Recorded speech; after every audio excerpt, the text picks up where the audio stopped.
One of the things you gotta understand, my friend, is that you're supposed to fail. You're supposed to fucking fail, because failure is the stepping stone to success. It's not just cliche. You know, that sounds fucking nice. You put it in a Hallmark card, right? Failure is the stepping stone to success. Fuck that poetic shit. You need the logical reason why.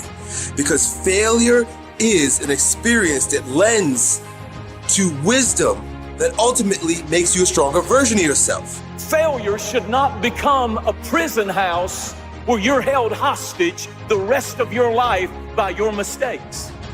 That's not God's voice. That's not God's will. That's not God's plan for you. The enemy wants us to think that our failure is final, because I've seen us go through things where the enemy tried to take us out by a failure or a mistake or a terrible choice.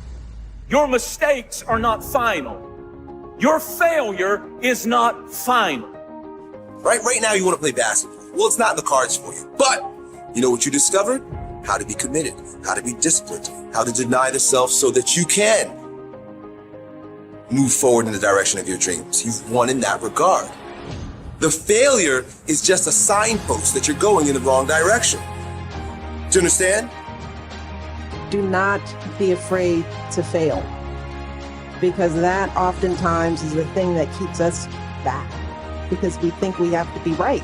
We think we have to be perfect. We think that we can't stumble. And the only way you succeed in life, the only way you learn, is by failing.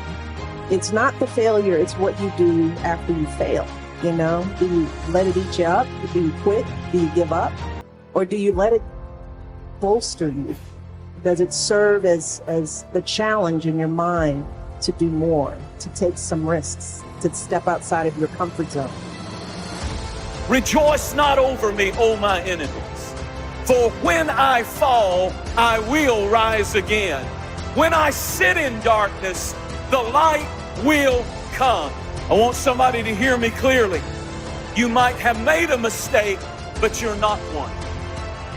You might have failed, but you're not a failure. You might be down, but down is not your destiny. There is a resurrection coming to your dream, to your life, to your call, to your purpose. You might have fallen and you might have failed and you might have made a mistake, but you are not a mistake. And God will never define you by the worst mistake and choice you made in life. You are discovering something about yourself, and you're exercising your character every time you get up and try something, move in the direction of something, even if you don't get the fucking thing. Turn your wounds into wisdom. You will be wounded many times in your life. You'll make mistakes. Some people will call them failures. But I have learned that failure is really God's way of saying, excuse me, you're moving in the wrong direction. It's just an experience. Your call is over. You're blessed. Your dream is shredded. You don't have any hope. You don't have any future. There is restoration available for you, and He still has His hand on your life. It's not about the thing. It's not about making the basketball team. It's not about making $1 million. It's about what you learn along the way, who you become along the way. It's that fucking journey, and you're on the journey. And guess what? The journey's hard. The journey is riddled with failure, and that's why most people don't do it. Most people aren't willing to get on that journey because they're afraid to fail. You, my friend, have failed. Congratulations. It's the greatest thing that ever happened to you, because it shows that you're alive, it shows that you did something, and it shows that you're growing strong. Now go and fucking fail again. Boy, I hope you guys that watch these videos, I hope you go and fail 1,000 fucking times. Keep going and out there and failing. You know what that means? Every time you fail, it means to me that you're doing something. Go out there and fucking fail.